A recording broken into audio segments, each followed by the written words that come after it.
Hvad leder du efter i en kæreste?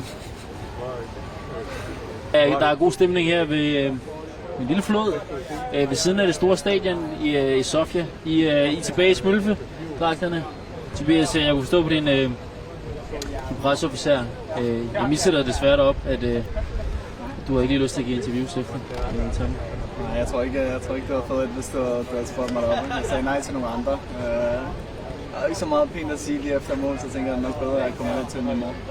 Jeg tror, for ligesom at skabe lidt positive vibes, det ved jeg, du godt kan lide. Du er jo en jokester. Har du så egentlig ikke lyst til at selv interview, Rasmus? Hvis jeg nu giver dig mikrofonen. Sindssygt. Ja. Værsgo, din gæst. Det er en dårlig idé, det her. Søjbjørn, hvad kan du bedst lide ved mig? At du er sådan lidt uden filter. At der er ikke noget pis imellem. Du lægger ikke fingre imellem. Det er bare, what you see is what you get. Det er ret nice.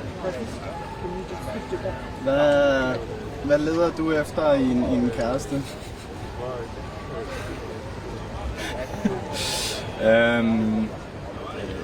En, der er sød og charmerende. Ligesom dig selv? Ja, ligesom dig. Der var det så.